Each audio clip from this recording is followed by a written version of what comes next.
यार हमारी बीसी की महिला क्या घास ही काटती रहेंगी? सुनो ना, हाई कास्ट की जो महिलाएं वो तो परफेक्ट है, वो तो बीसी का भी कोटा खा जाएंगी। अरे ये पिछड़े वालों की समझ में नहीं आ रहा, इनकी समझ में तो जब भी नहीं आया था। पिछड़ा समझता नहीं है, नहीं समझ पा रहे हैं, 30 साल हो गए। ये तो उन्हीं चीजों को गाली, बीमारी यही है ना, अवेयरनेस नहीं है, जागरूकता है नहीं इनमें। ये लड़े क्या एससी से लड़ रहे हैं? अरे एससी ने नुकसान क्या किया यार? बाबा साहब तो तुम्हारे हित में लिख के गए थे।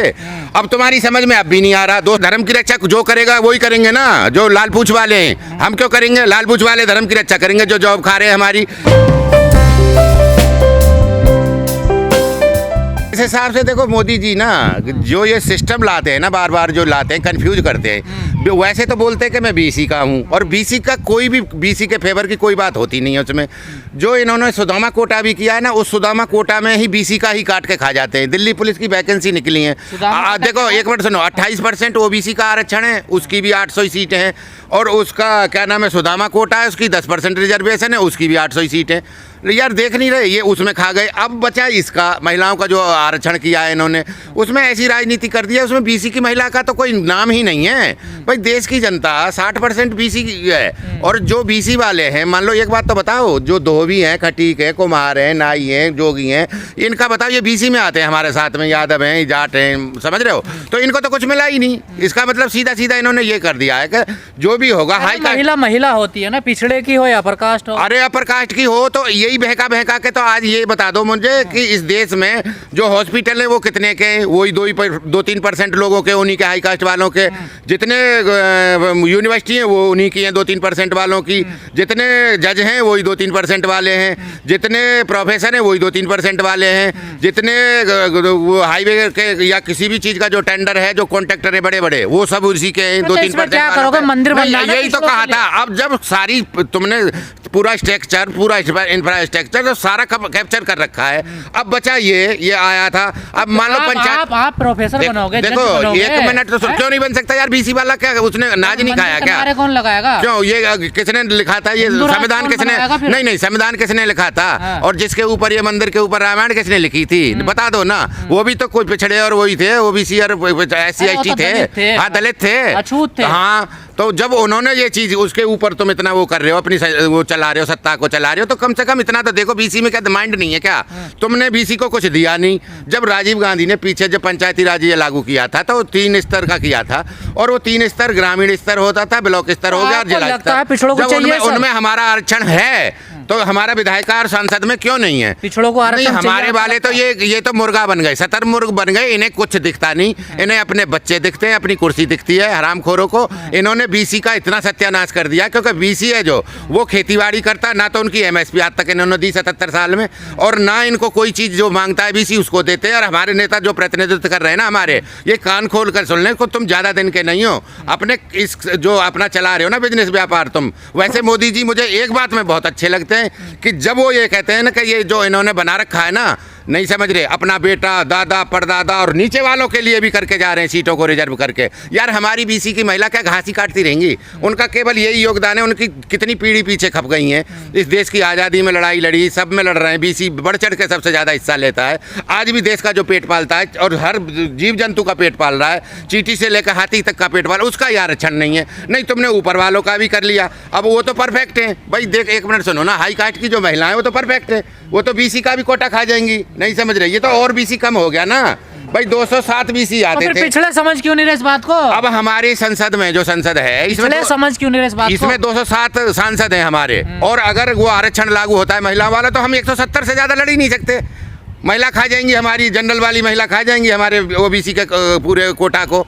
ये देखो एक बात बताऊं मैं, ये सिस्टम जो ये कर रहे हैं ना मोदी जी, तो ये तो ऐसा बिल्कुल वो करे जा रहे हैं कि इस बीसी को ना जहर देने वाला काम कर रहे हैं। हर चीज़ में तुम कोई चीज़ का रेट तुम्हारा डिसाइड नहीं है। जो काम हमारे प्रोफेशन है, भाई हमारे प्रोफेशन क्या है? हमारा तो जो रोजी रोटी है, बढ़ई की है, धोबी की है, यादव की है, जाट की है, दूध करना, नहीं समझ रहे, खेती बाड़ी करना। और आरक्षण क्यों नहीं? नहीं आरक्षण क्यों नहीं चाहिए? SC का तुम्हारा SC का कोटा तो SC में तो डिसाइड कर दिया, ST का ST में से कर दिया ना, तो उसको कुछ दिया। इन्होंने तो बस सीधा पिछले ही विरोध करे आरक्षण का। तो अरे ये पिछड़े वालों की समझ में नहीं आ रहा, इनकी समझ में तो जब भी नहीं आया था। देश गुलाम जब हो गया था तो 100 साल बाद हमारा देश की जनता जागी थी। उसको 100 साल बाद जब भगत सिंह फांसी ऐसे शौक में नहीं चढ़े थे, वो कह रहे थे जब तक मैं फांसी नहीं चढ़ूंगा, जब तक ये जनता जागेगी नहीं, और जब तक मैं ये जो आंदोलन की जो आग है, जो आज़ादी की आग है, ये ठंडी पड़ जाएगी, मुझे वो चढ़ना है। उन्होंने किसी के कत्ल करने या किसी को डराने या धमकाने के लिए बम नहीं डाला था असेंबली में, केवल इसलिए बम डाला था, बम डाल के कि ये जनता जाग जाएगी, भारत की जनता जाग जाएगी हमारे साथ में। और भारत वो बम उन्होंने जो फेंका था वो कोई भी आदमी वो नहीं मरा था, जो भी मरा था वो गुर्जर यादव तो अपने आप को पिछड़ा समझता नहीं है। नहीं समझ पा रहे, 30 साल हो गए, ये तो उन्हीं चीजों को गाली, बीमारी यही है ना, अवेयरनेस नहीं है, जागरूकता है नहीं इनमें। ये लड़े क्या एससी से लड़ रहे हैं? अरे एससी ने नुकसान क्या किया यार? बाबा साहब तो तुम्हारे हित में ही लिख के गए थे, अब तुम्हारी समझ में अब भी नहीं आ रहा। 207 सांसद अब हम आए थे, अब 170 ही रह जाएंगे, समझ रहे हो? अब 170 रह जाएंगे, हमारे हाई कास्ट की महिला खा जाएंगी हमारे कोटा को। तो ये जो वो था जापान जाग गया था, 18 घंटे में जापान जाग गया था। और ये हमारा देश ऐसा कि 100 साल बाद तो इसे ये पता चली थी कि तुम अंग्रेजों ने गुलाम कर लिए। हमारे नेता क्या? हमारे नेता मैंने बताया नहीं क्या कर रहे हैं वो, उन्हें कुछ करना नहीं है, उन्हें केवल ये दिखता है मेरा बच्चा सेटल हो जाए, मेरी फैक्ट्री इंडस्ट्री बड़ी हो जाए, मेरा और 20 कॉलेज हैं तो उनके 40 कॉलेज हो जाएं। ये इनको देश से देश मर रहा है, मर जाओ, जीडीपी जा रही है जाओ। उनकी जो जिस बरादरी के ऊपर वो बन के आए थे ना, जिसका बेस बना के चलते हैं, वो यादव, एक भी जाट या यादव या कोई भी जो भी मान लो समृद्ध हैं, नहीं समझ रहे बोलने के लिए, तो वो क्यों नहीं बोल रहे? भैया संसद में तुमने क्यों नहीं बोला? ये तो हमारा ही हमारा रिजर्व करो। रमेश बिदूड़ी क्या बोला? रमेश बिदूड़ी भी इसी में, हमारे बीसी में ही है, उसने क्या बोला? वो तो गाली दे रहा है, अननेसेसरी ऐसी गाली दे रहा है। तूने उनके लिए तो दी नहीं, मोदी को गाली देनी चाहिए थी भाई, तूने क्या कर दिया ये? भाई जो गाली उसको दानिश अली को दी है, ये इस गाली को मोदी जी को देना चाहिए था ना भाई। तू कर रहा है भाई, तू हमारे कोटा को खाएगा, 30-40 सीटों को हमारी कम कर दी तूने जेंट्स की। जनता नहीं, हमारा देश ऐसा है भैया, इसको जगाने के लिए ना बहुत पापड़ बेलने पड़ते हैं। आज महात्मा गांधी जी की बकरी की तो रस्सी रखी हुई है वहाँ म्यूजियम में, लेकिन वो फांसी का फंदा जो जिस रस्सी से फांसी लगी थी भगत सिंह वाली, वो कहाँ है? उसको म्यूजियम में नहीं रखा गया। ये देश ऐसा वो है बरगलाता है। आप लोग तो भगत सिंह नहीं यार, सब पढ़ते हैं, मानते हैं, उसके पीछे चल रहे हैं। तो कम्युनिटी के थे तब भी नहीं पढ़ते आप? तो पढ़ते हैं यार, पढ़ लिया तभी तो हम कह रहे हैं कि उनकी बकरी की भी रस्सी रखी हुई है, हमारे उसकी फांसी की रस्सी भी नहीं रखी हुई। समझ रहे हो? ये देश जो फांसी पे चढ़ गया उसका देखो उसकी कितनी अब अभी तक शहीद का दर्जा। सारे यादव तो गौ रक्षक, उसको आतंकवादी ये कहते भाजपाई, और शहीद का दर्जा आज तक मिला नहीं यार। सारे यादव तो गौ रक्षक बनने, तो आरक्षण किसे चाहिए बताओ? नहीं आरक्षण के यादव, एक बात तो बताओ, केवल ये लड़ने को ही लड़ेंगे? बिहार में, यूपी में, हरियाणा में, भैया तुम अगर लड़ने को ही लड़ रहे हो, उसका फायदा क्या है? तुम हमारे उसको तुम मरवा रहे हो पीछे जाके।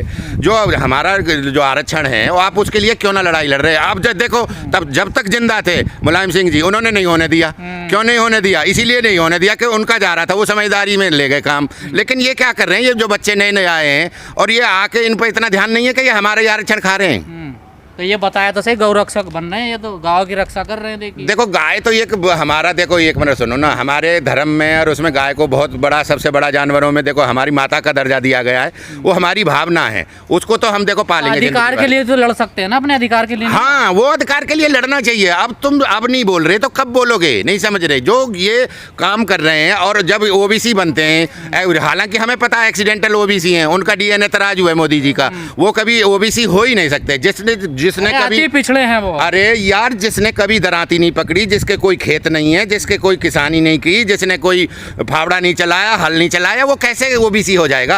आप बताओ मुझे। पूरे भारत में एक आदमी पकड़ लाओ कि मैं ओबीसी हूँ और मेरे घर खेत नहीं है, दराती नहीं है, फावड़ा नहीं है। मोदी जी के है आज तक कभी भी सुना है तुमने? अरे फकीर आदमी। अरे यार फकीर तो हैं, लेकिन हमें क्यों जहर दे के जा रहे हैं यार? उनकी मम्मी बर्तन पोंछा। हाँ, वो चीज़ एक अलग है। सबकी माँ ने, जब काम ही ऐसा था, सिस्टम ऐसा था, पैसा वाले कुछ ही लोग थे, राजा महाराजा थे, उन्हीं पे सारा सिस्टम था, उन्हीं पे ये जमीन जायदाद सब उन्हीं पे थी।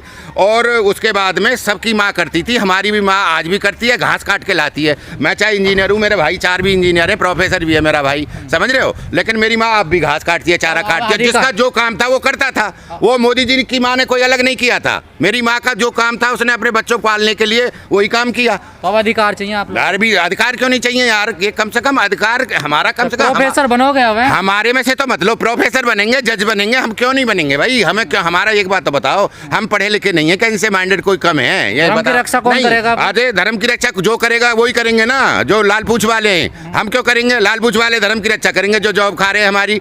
एक बात बताओ ना, वहाँ शहादत किसकी है? लाल पूछ वाले कौन है? सब लाल पूछ वाले RSS।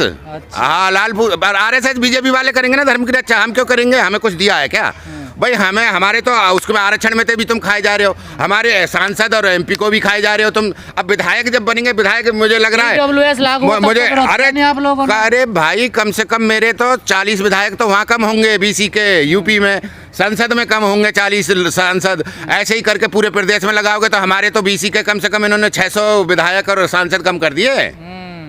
नहीं समझ में आ रही, लेकिन इनको समझा मैं कैसे, ग्राउंड तक कैसे ले जाऊँ? वो नेताओं का काम है। अब मेरे को तो इतना है नहीं, मेरा बाप दादा तो फिर वो रहे नहीं प्रधानमंत्री और मुख्यमंत्री होते तो मैं अब 2 मिनट में स्ट्राइक कर देता सारे काम को। भगत सिंह ने वहाँ फेंक दिया था तो पुरानी संसद में मैं भी फेंक देता एक गोला। है आपकी बातों से सुधार आ रहा है? नहीं, सुधार क्या, जैसे समझना पड़ेगा। देखो बाबा साहब ने बोला था कि मैं एक ऐसी व्यवस्था करके जा रहा हूँ आपके लिए कि जो अब राजा है, जो उसके रानी के पेट से पैदा नहीं होगा, ये वहाँ से पैदा होगा, मतपेटी में से पैदा होगा राजा। लेकिन ये तो वो घुमा फिरा के साले वहीं ले गए सब चीज को, ये तो पैदा फिर वहीं से हो रहा है। ये तो वही राजा का बच्चा राजा उन्हीं का लड़का, वो मुख्यमंत्री और मुख्यमंत्री का ही प्रधानमंत्री और प्रधानमंत्री का ही मुख्यमंत्री। अब तुम गर्दन कर रहे हो आगे को लाके इस देश का। यूँ तो बता दो, जो 90 लाख करोड़ भ्रष्टाचार की भेंट चढ़ता है उसे कौन सा पकड़ के देगा? ये अब हम दिवाली के बाद में भैया एक धरना प्रदर्शन लगाएंगे हम तो रामलीला मैदान में, और इनको सबको लेटर लिखेंगे जिसको प्रधानमंत्री बनना वो हमारे 90 लाख करोड़ को दे दे।